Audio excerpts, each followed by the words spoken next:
ち幸せな国なんですね。そしてちょっとプレゼンさせていただきます。で喋り言葉の方が重要なので、まずジェンダー平等ということなんですけれども、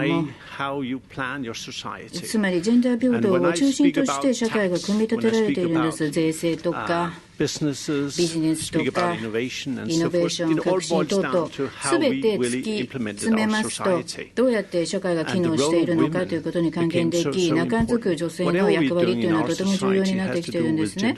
デンマークは特にジェンダー平等を是としているわけです。やっぱり幸せな国になりたいということで、未知が何かということも分かっていないということで、やっぱり鍵を握るのは女性だと思っているんです。女性というのは単に経済的なツール、成長のために必要な人と思っているだけではございません。男性と同様に重要であるということであり、女性がリードしてくれれば社会は変わるということなんです。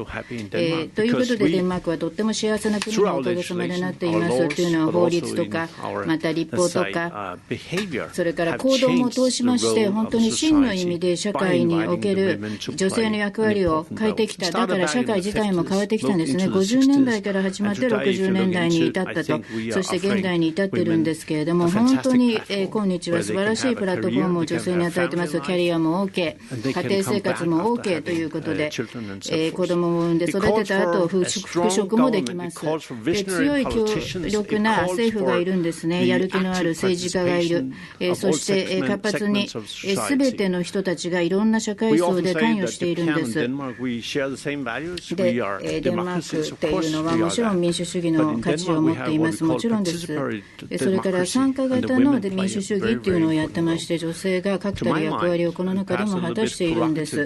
で、ちょっと僭越かもしれませんけれども、日本は大いに変わりました。で、10年前も大使してたんですね。ですから分かります、この間の変化のほどは。そして女性の役割についても安倍総理自らが大胆なイニシアティブを取っておられるので、ぜひ民間企業にもついてきてほしいと思って、この間驚いたんです。ゴルフやってたんですけど、ゴルフ場で。で、昨日はこの有名な女性ゴルフプレーヤーに会ったんです、昨日。で、ゴルフのことを話しました。それゴルフクラブの話をしてたんです。そしたら彼女曰く、いや、ゴルフクラブは私プレーできないんですよって言われちゃったんです。土曜日、日曜日はっていうことで。もう本当文字通り大ショック受けちゃったんです、私。あえてどこのクラブか名前は申し上げません。超有名クラブなんですけれども、私のフェイスブックご覧いただければ名前載ってますから、もう本当に文字通りショックを受けちゃったんです。というのは、そんなこと絶対デンマークではありえないからです。で、違法ですから、これ非合法ということになるので、これは原則として本当に真の意味でジェンダー平等を実行しているからです。差別は違法ということです。女性っていうのは単に経済的なツールではないと申し上げました。で、日本におきましてはあまりにもたくさんの、男性およびあまりにもたくさんの女性の方は自分が経済ツールと思ってられるかもしれないけど、それは間違ってます。変えてください。変えようと思えば変わるんですね。で、デンマークにおいてはどうしてここまで来たのかということなんですけど、なんでこんなに幸せな国になったのかということなんですけれども、それは社会の組み方に起因するんですね。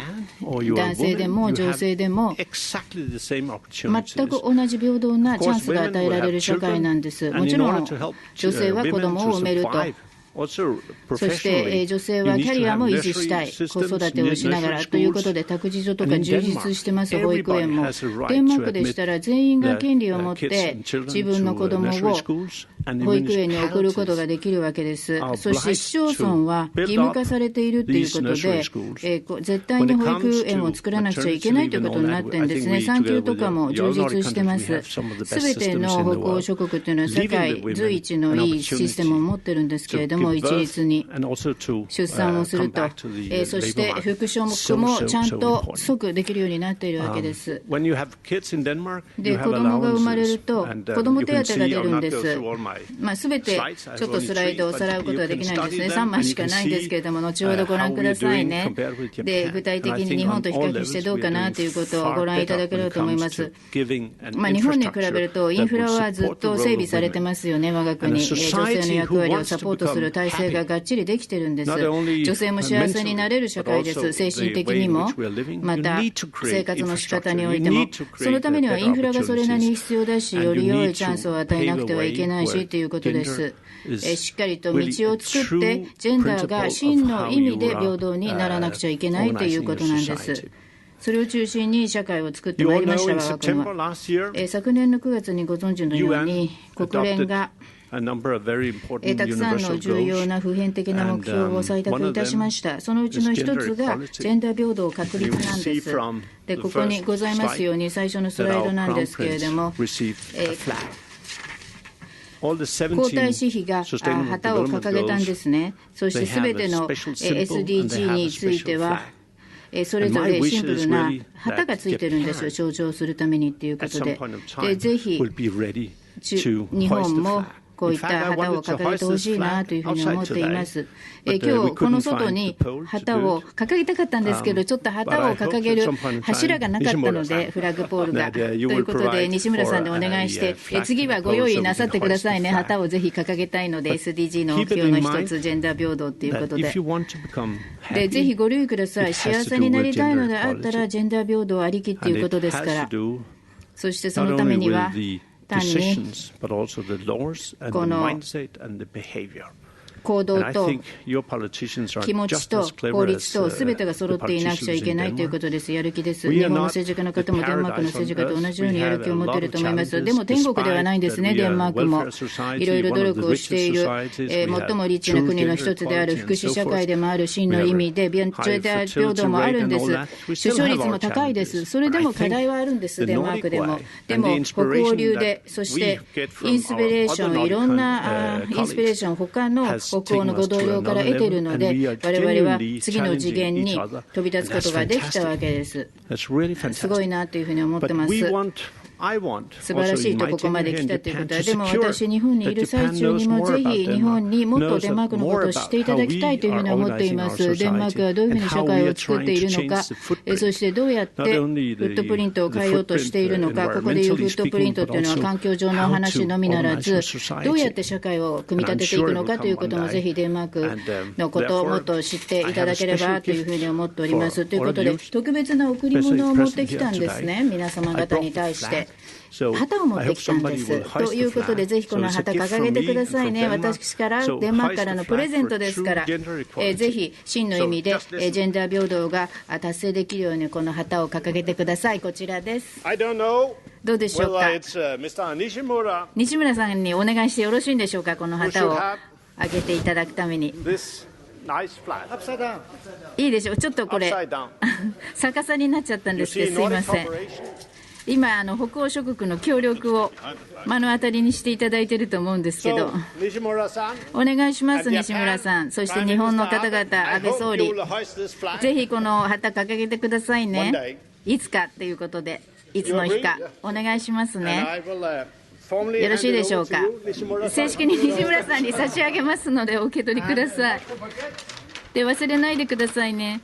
サッカーです。サッカーボール。サッカー重要ですよね。これ特別なサッカーボールなんです。というのは、すべての持続可能な目標がここに書いてあるんです。それぞれの面に SDG が。で、国としてぜひボールをずっと転がし続けたいと思ってるんですね。どうでしょうか。どなたかこれ欲しい方いらっしゃいますか。ジェンダー平等ちゃんと書いてありますから、ここに。ボールをずっと転がし続けてくださいね。転がし続けていただいて、日本も北欧と一緒になって、この地球上のフットプリントを変えていきましょう。ありがとうございます。ご清聴どうもありがとうございました。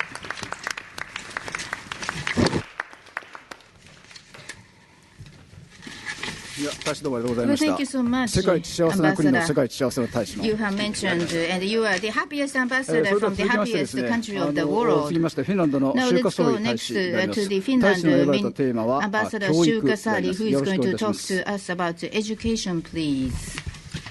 Thank you very much. どうもありがとうございます。皆さんこんにちは。なかなか今のスピーチに続けてやるのは辛いんですけれども、本当皆さんウォームアップしていただけたでしょうか。それではフィンランドのスライドを目にかけたいというふうに思ってるんですね。でもフィンランドだけの話ではないです。本日は少々北欧諸国の5カ国の協力についてもお話ししたいと思っているので、じゃあまず皮切りにそこから始めますね。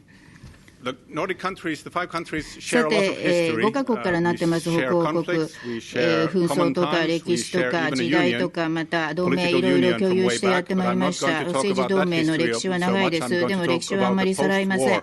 戦後の話を中心に申し上げますね。第二次大戦後の話です。そして、本格的に北欧の協力が始まりました。そもそも、北欧評議会ということで、議会交流から始まったんです。特に人の動きの自由っていうのが最初に出たんです。ご存知のようにパスポート同盟っていうのを作ったんですね。で、共同労働市場はもう1950年代からできてたので、EU よりもずっと早いということなんです。ですから、この面においては、我々は先頭を走っていたということです。人の自由な移動については。でフィンランドでは目新しいことではないと、自由にパスポートなしで国境を越えることができた。EU でそうなっても全然驚かなかったんですよ。デンマーク、アイスランド、スウェーデンとはずっと自由交流してきたので、でもうすべての生活様式の中で、閣僚の政府間の北欧評議会を通じて交流しています。いろんな10にも上るような閣僚レベルの会議が毎年開催されておりまして、1年1回以上あっているものもあります。首相レベルの会合もあります。でフィンランドが今年議長を務めているんです。ということで、私はこの部分担当させていただいているんですね。そして来年はノルウェーです。今年末にはノルウェーが議長国になります。で、外交とか安全保障の面でも密に北欧諸国間で協力しています。もちろん各国ベースそれぞれ入っている国際組織は違うんですね。NATO のメンバーの国もあるし、EU に入っているところもあるしということで、でもそれぞれ所属先は違ってもアイデアは常に共有できる、ポジションはコーディネートできる、そして公の前で本日のように一枚岩で臨むことができるわけです。そして同じような価値観を共有しています。で、同じようなことを世界で推進したいと思ってるんですね。競争も厳しくやってますよ、ビジネスの分野では。でもそれはまた別の話です。で、特に強調したいのは、この5カ国があるというふうに申し上げました、北欧協力で。で、3つの自治区があるんです。これに加えて北方ではフェロー自治区とグリーンランドとオーランドです。で、こちらもこの政府間の協力枠組みに入っています。これは EU に対してのモデルにもなっているんですね。嬉しいことに。さて、お互い一体感が強いんです、北欧の中で。そして市民社会の交流もあります。NGO を通してスポーツ協会とか、また労働市場組織とか、各層の社会の行為者がいろいろフォーマットを持って交流をしています。そして政府間の協力にも加わってくれています、積極的に。ノルディックモデル、北欧モデルと呼ばれているんですけれども、これイコール福祉社会ということなんですけれども、これは実証されている実績を持っているわけです。国際比較いたしましても、我々の国々は5カ国みんなトップ10とかトップ20にランクインしてます。幸せとか、フレディが言いましたよね。いいガバナンス、汚職がない、行動の自由、環境政策、平等、保険、いろいろ評価されています。で、北欧の協力で、特に宣伝したいものがあるんです。コネチカット州立大学が行った調査結果の内容なんですけれども、識字率について調査をやったんですね、世界の。そうしましたら驚いたことに、トップ5っていうのは、みんなここの5カ国によって占められたということで、私は謙虚なフィンランド人なので、誰がナンバーワンだったかはあえて申し上げませんけれども、でも重要なことは71カ国が調査されて、トップ5にすべてずらりと北欧諸国が名を連ねたということなんです。おかげさまで。次に私の本論に入りますね。特にお話ししたかったこと、教育なんですけれども、さて、識字率がとてもいいんですけれども、やっぱりその背後にあるのが教育だと思います。子どもたちの教育です。で、大人も入るんですよ、この場合は成人教育ということで、本当に5カ国優先順位高いテーマになっています。OECD がPISA の研究結果を発表して以来、フィンランドが正しいことを教育でやっているということで、名声を獲得するようになったんです。お褒めの言葉もいただいております。でも、全然秘訣は秘密ではないんです。学校制度がしっかりしているんです。平等なチャンスがフィンランドの子どもたちに与えられています。どこに住んでいいる親の収入、また母国語にかかわらず平等な教育機会が与えられているということです。男女の区別もありません。デンマーク大使がおっしゃったように。でもあんまり学校の時間割というのは長くないんですね。で、ちっちゃい時にあんまり宿題も出ないんです。やっぱりこの2つがものを置いているということだと思います。要はやり方だということです。時間を詰め込めばいいというものではない。時間の使い方の方が重要だということです。あんまり疲れすぎないということが大切ですよ。だから子どもたちはより学べる。そして十分時間をとって遊んだり、運動もしなくちゃいけないということで、あんまり時間はかけないけれども、いい結果が出るんです。第2のポイントというのは、たくさんの投資を教員にしているということです。全員先生は大学の学位を持っていて、社会も教員も尊重しています。尊敬しています。フェアな報酬も与えられています。でもよく言うんですけれども、先生になってリッチにはなれないなということなんですね、フィンランドでは。でもやる気っていうのは他のところから来ているということです、やりがいは。やっぱり実地権が高いっていうのが好まれているんです、先生の間でも。コアカリキュラムと言われて、これは国家レベルの教育委員会が決めるんです。これが一応枠組みになるけれども、その枠組みの中で学校単位で、もしくはより重要なことに、教員の個人レベルで実権を持って、その中で何を自分が教えるのか自由に決められるということになっているんです。裁量権が高いということです。だから、その学級の生徒の内容によっても教授方法とか教授内容は変わって当然ということなんですね。で、新しいものも入っています。基本教育カリキュラムに対してコーディングとかプログラミングを新たに導入したんですよ。日本も検討なさっていると伺っておりますけれども。でもう一つ新しいのは現象ベース学習と呼ばれているものなんです。これは新しい教育学上の方法なんです。つまり学習することと教えることっていうのはクラスだけで起こるわけではないということなんです。先生の役割も変わると、そしてクラスの外に飛び出て、いろんな現象から学ぶということです。主題からというよりは。だから、教員が一方的に教えるということでもないし、生徒が常に受け身の聞き手になるということでもない、コミュニティの中で誰もが学び合うということです。子どもは先生から、先生は子どもから学ぶということなんです。で、最新のピサ結果は昨日出たばっかりなんですけれども、フィンランドは独立の日でとっても適切な日だったと思いますけれども、グローバルな教育の競争はどんどん厳しくなってきている様相があるんですね、毎年毎年。エストニアが上位ランク入りしてます、ヨーロッパの中でも。で、日本も成績上がりましたよね。おめでとうございます。で、ピサによりますと、学習到達の調査ですが、フィンランドは今後、男子と女子や平等に学べるレベルをキープしていかなくちゃいけない。地域格差目立ってきたのがちょっと気になります。これはあってはいけないことです。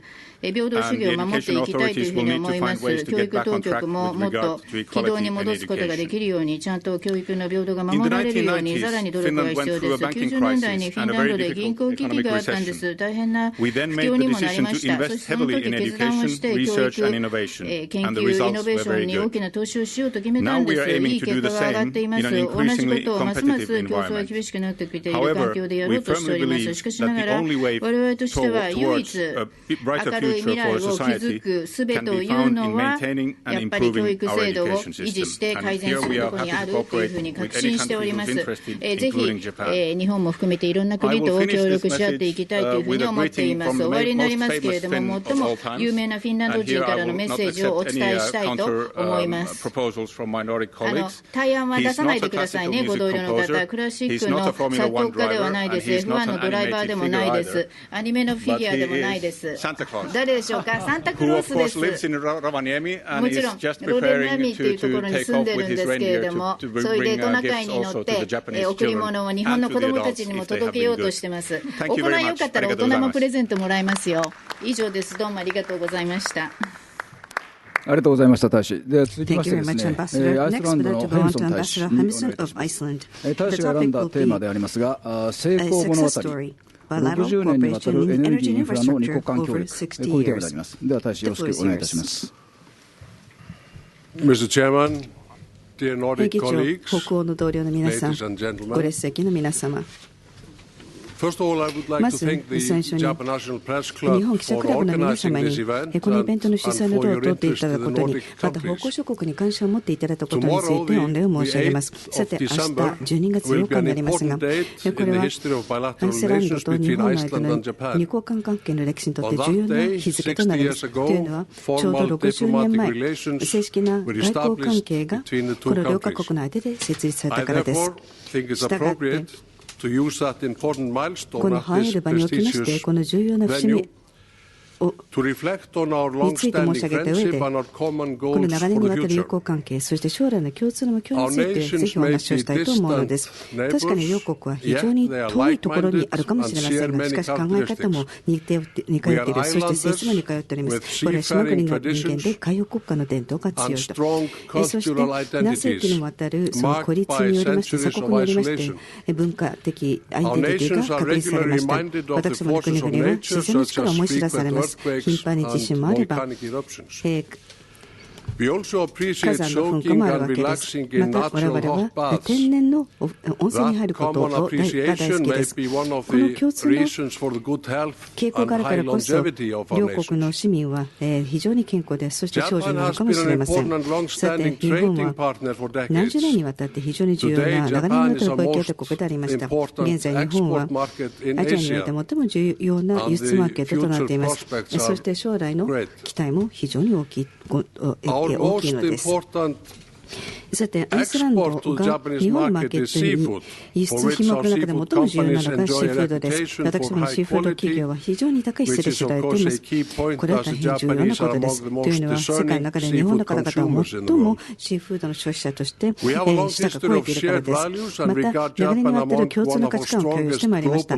そして日本は私どもにとって最も強力なグローバルパートナーであるわけです。政治的な関係、今までほど強かったことはありません。例えば両国間の科学レベルの訪問も頻繁でありますし、さまざまな分野での国際協力にも関わっております。また、新たな日本大使館がレイキャビックに3年前に常勤大使を持って設立されたということもその良い例であると思います。さて、私どもは教育、そして学生の交流とも非常に密な連携を行ってまいりました。お互いの文化が大好きです。そして今やアイスランドの大学では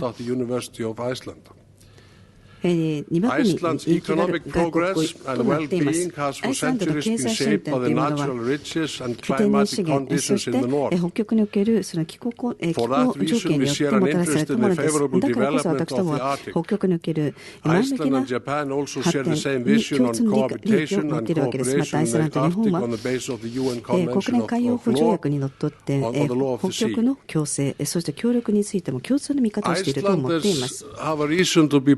さて、アイスランド人は主権を1918年に獲得し、そして1944年に完全に独立してからの功績を誇りに思ってほしいかと思います。ヨーロッパの中で20世紀の初頭では最も貧しい国だったものが今や国連開発指数で最も豊かなリーダー国となったわけですから。さて、この開発発展の中核を成していたのが海洋、そして地下における私どもの天然資源です。これらの資源を私どもの力の限り最も現実的に活用することがプライオリティでありました。そして豊かな地熱、そして出力発電を私どもの国民、そして経済のために活用することが成功してきました。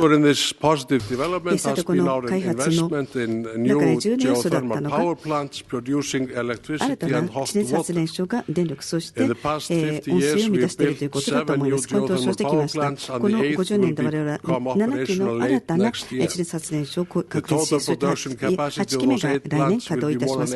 これらの8基のトータルの生産量は800メガワットを超えることになります。第3区の地熱資源というものは家庭の田んぼ、そして温室の農業、そして魚の養殖、そしてスイミングプールですとかスポーツ施設のレジャーに活用されております。地熱温室、これは私どもの農業にとって大変重要なのです。そしてこれらの温室の半分は野菜、例えばトマト、ピーマン、そしてキュウリなどの栽培に活用されております。残りの半分は切り切り花です。例えばバラですとか鉢植えなどの栽培に活用されています。これらの製品の一部は実は近隣諸国に輸出されています。そして多くの人々はまさかアイスランドがバラやトマト、そしてキュウリの輸出国と思わなかったでしょうね。さて、重要なのは、実際にこれらの発電所で使われております地熱タービンが最先端のもので、日本製のものであるということです。例えば、三菱日立パワーシステムズですとか、東芝ですとか、富士電機などが生産したものなんです。最も古いものは、実は半世紀稼働中でありながら、まだまだ活用されています。これらの機材の質、そして体制というものはまさに日本の生産者の質の高さを表しているのだと思います。さて、これらの三大グローバル企業は地熱タービンの生産にあたっては世界のリーダーです。また重要なのは、彼らのエンジニアはアイスランドにおける経験をずっと検討してきたということなんです。これらの機材が例えばアイスランドでどう稼働していたのかということを検討しているんです。そしてその技術、そして能力を改善するでそれを参照されたということです。もちろんアイスランドはこれらの大手企業の唯一の買い手ではありません。他の最近のバイヤーとしては、例えば途上国のエネルギー会社です。インドネシア、フィリピン、チリ、中国、ケニアなどの途上国のエネルギー会社も買い手となっています。アイスランドのエンジニア、そして地熱の専門家は、これらの3カ国における地熱、持続的なエネルギープロジェクトに関わっていきます。その場合は、日本、そして日本の開発機関などの地熱タービン、最先端の地熱タービンを活用していることがあります。さて、これらの投資の初期コスト、特に新しい地熱発電所の投資初期コストは通常高いものです。ただ、認識しなければならないのは、実際にそれ以降は何十年にわたって非常に低いその保守コストで稼働ができるということです。そして地元のコミュニティには安い電力、そしてたくさんの温泉が提供されるんです。アイスランドの農村地域にとってこれらの投資は大変重要に持っておりました。そして多くの農村社会が活性化したわけです。さて、環境にとって、またアイスランドの経済にとって地熱エネルギーの活用は大きなるメリットをもたらしました。2015年ですけれども、アイスランドの地熱を活用した経済メリット、輸入石油ガスを活用しなかった地熱を活用したそのメリットは、アイスランドの GDP の 6% に相当するんだそうです。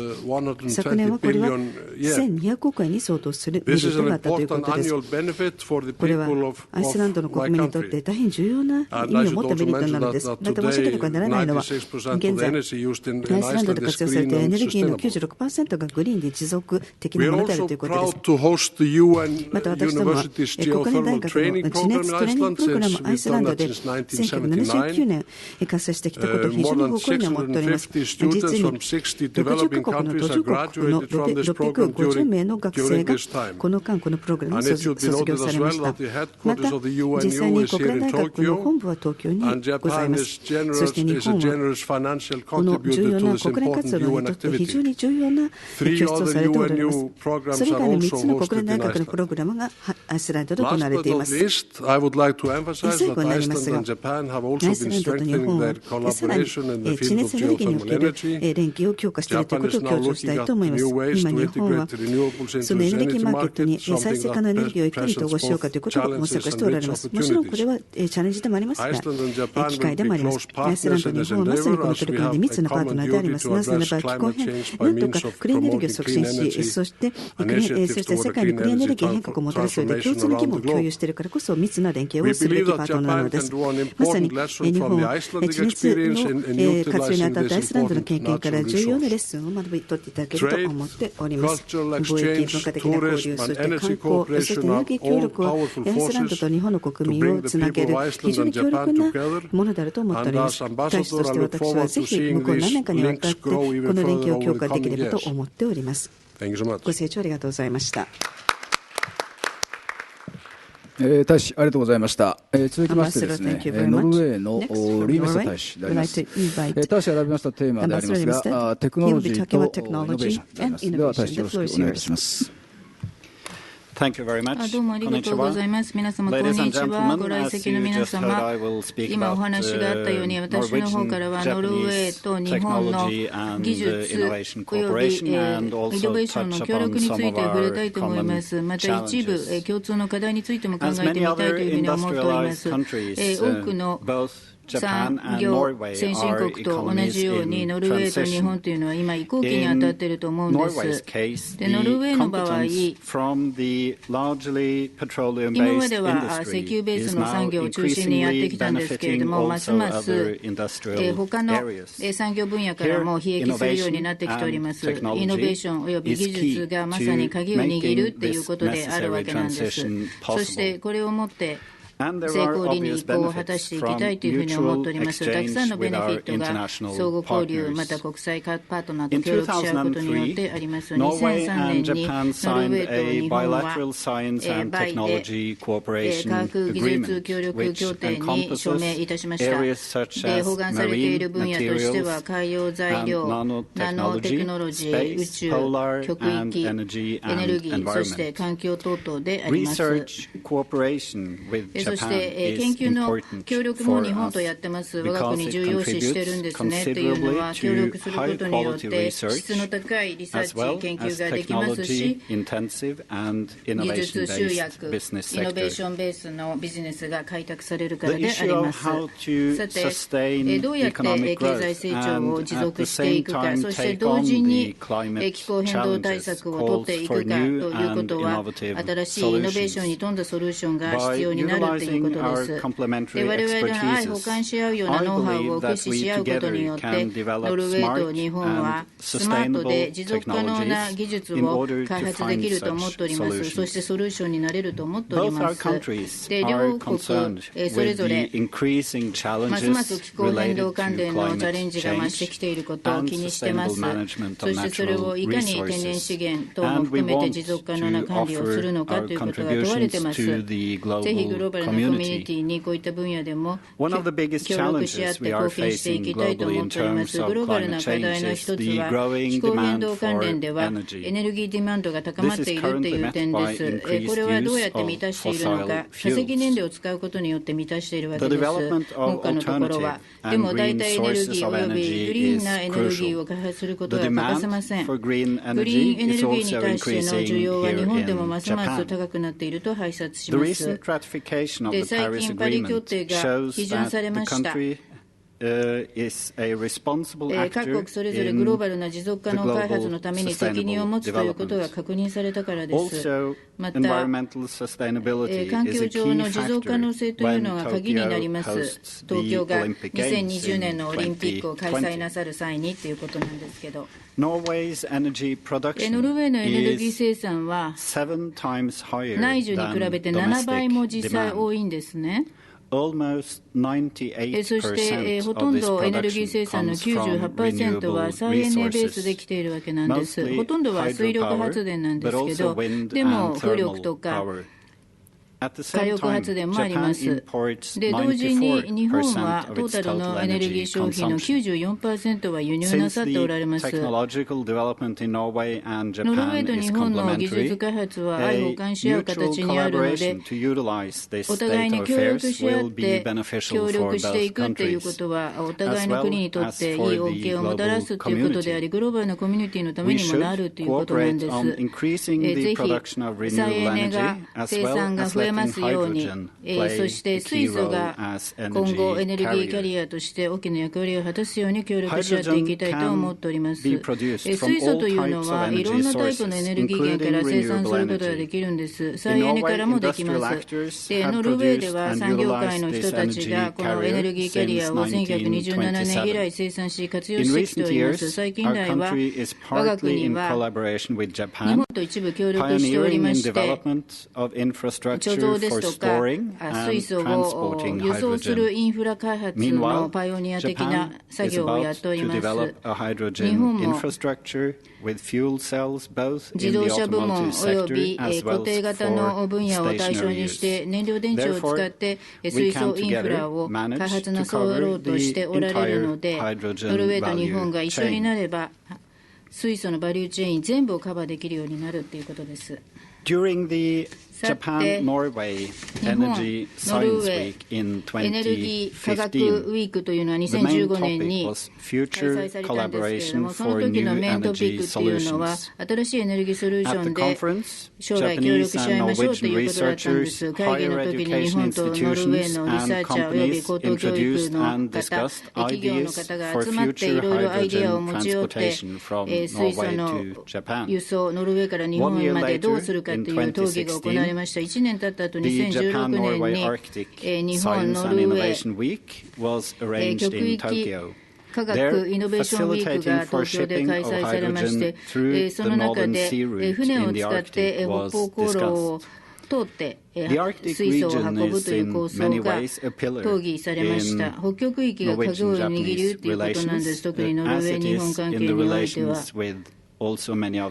また他の北欧諸国も同じ事情だと思います。何年にもわたって我々スバルバード、ノルウェーで科学研究協力をやってまいりました。海洋のエコシステムからオーロラと知られている現象に至るまでいろんな研究がされてきたんです。で、北極評議会では日本はオブザーバーになっておられますけれども、これで門戸が開かれると、そしてより強化された協力が可能になるということなんです。我々の国が水素を運ぶために新しく開ける北方航路を使うということになりますと、これは北極を通るんですけど、そのためには大型のイノベーションに富んだ技術がインフラ整備で必要です。輸送のための施設ですとか建物、リソースがどんどん必要になるということです。ということは、建設技術もそれなりに順応させていかなくちゃいけない新しい材料とか、寒い気候に合うものを使っていかなくてはいけないということですし、環境にも最小限の影響で済まさなくちゃいけないんです。また開発をするということによってはユニークなデザインとか運用上のチャレンジも出てまいります。永久凍土が相手なので建設するのも大変なんですね。翻ってみれば大きなチャンスがあると、イノベーションに富んだアイデアふるって歓迎されるということなんです。北極評議会というのはとても重要な構造です。ここを通していくつかの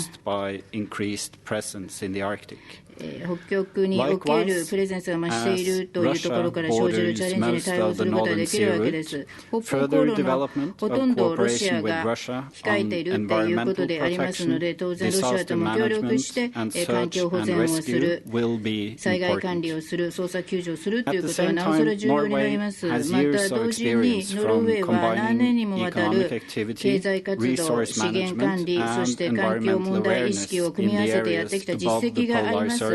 特に北極圏域において、ぜひこれは我々のパートナーと共有し合っていきたいと思っております。来年の3月に国際水素燃料展というのが東京で開かれるようになります。ちょうど世界スマートエネルギーウィークの時なんですけれども、このイベントがいいチャンスになると思います。ぜひノルウェーとその他北欧諸国が協力し合うことによって日本とどうやってコスト効果の高い水素バルチェーンもさらに作ることができるのか、討議が進めば嬉しいというふうに思っております。こういった円滑化が行われれば大きな技術可能性が開けてくるということです。北欧諸国にとって、そしてとても大事なパートナーシップにもなると思います。そして経済成長も持続することができるようになりますし、同時にグローバルな気候変動対策にも適用することができるということです。気候変動の影響というのがどんどん北極地域で顕在化しているんです。世界で一番です。そして環境とか国際コミュニティの大きな影響を及ぼそうとしています。これはノルウェーだけの話ではないと。日本とさらに北欧諸国挙げて緊密化できるいいチャンスだと思います。企業同士の開発研究協力、ぜひグリーンテクノロジーの分野で進むことを願っています。北欧諸国といっても一体となってぜひ技術をイノベーションをユニークでシェアし合っていきたいと思っています。実績があるんです。北欧諸国の電力市場というのは規制緩和されて統合化されたんですね。90年代の中盤以来。集団として我々の北欧諸国のエネルギー市場というのは、すべてのエネルギーによって燃料が提供されています。水力、地熱、太陽光、風力、バイオマスの再エネから石油とか天然ガスといった化石燃料、また安全性の高い原子力エネルギーに至るまでです。さらにノルウェー、スウェーデン、フィンランド、デンマークの電力市場というのは一緒に北欧電力市場を構成しているんです。これはクロスボーダーエネルギーマーケットとしては世界でも有数の最も進んだクロスボーダーマーケットになっています。そして送電網でも北欧諸国間で協力が進んでおります。マーケットもできておりますということで、脱炭素化した電力供給 87% が達成されているんです。日本も北欧諸国のグリーン技術にとっての重要な、そして成長するマーケットにずっとなりうるということであるので、より積極的に働き合って開発の最先端に立ってグリーン技術および政策をお互いに実行し合っていきたいと思っております。共に協力し合えばイノベーションと持続可能な開発というのは現実化できるんだと証明もできると思います。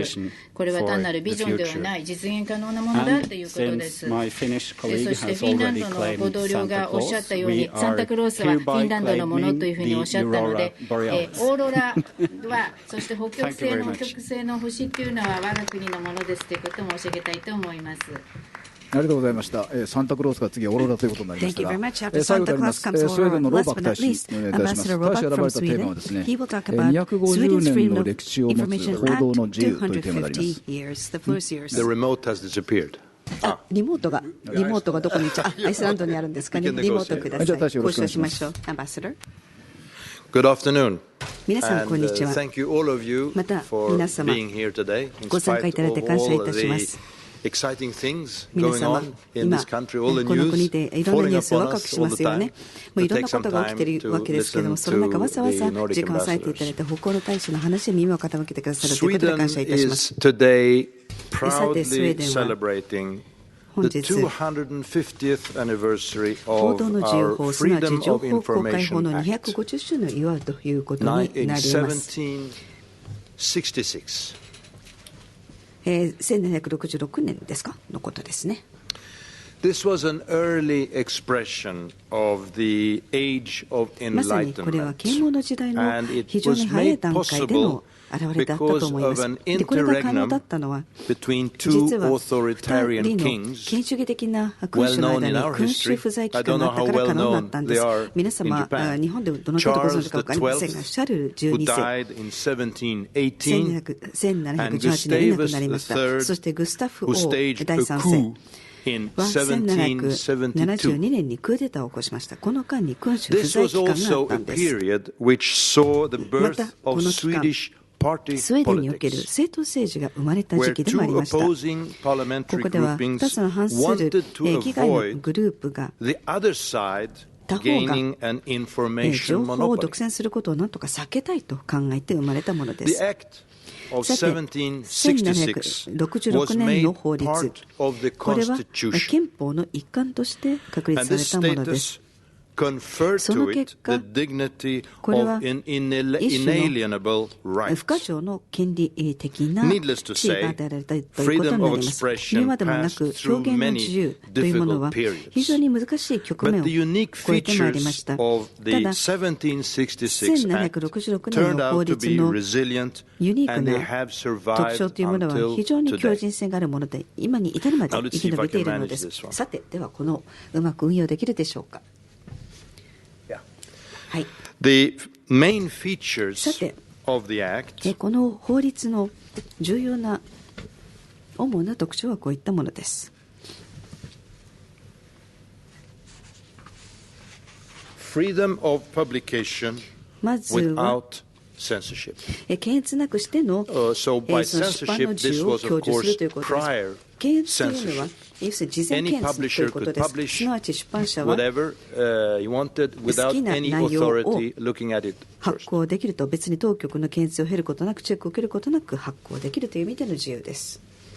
Oh, I don't know how to manage あ、 this. すいません、ちょっと操作ができないようで。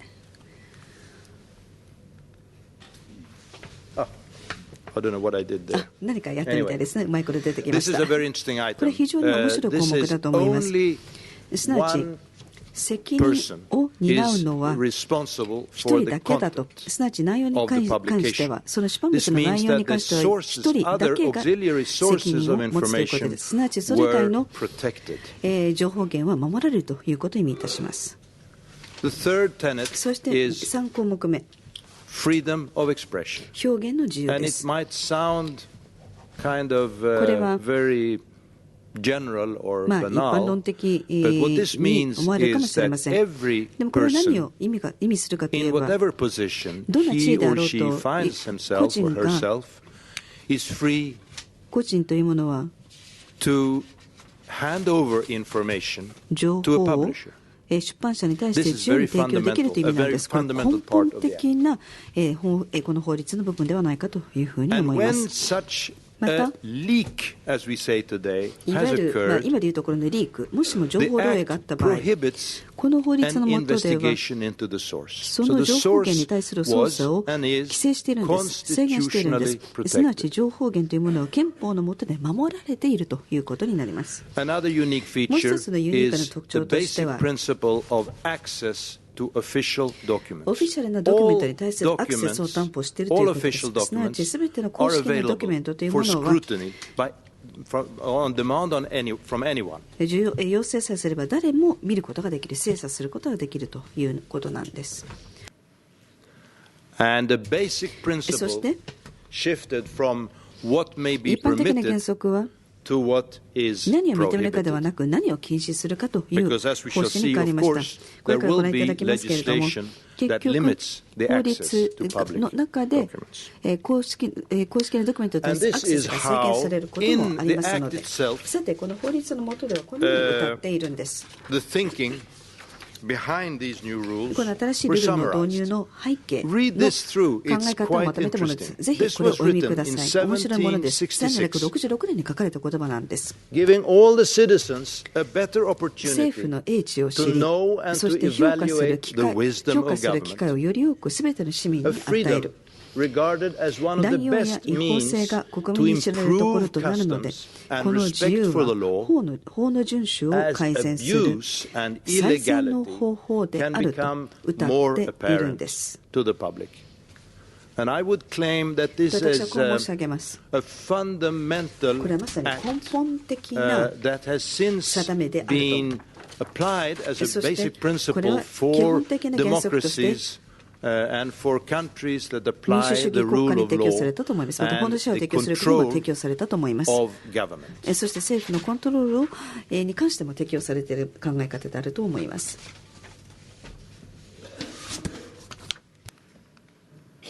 It works sometimes. 時折うまく操作できるみたいで。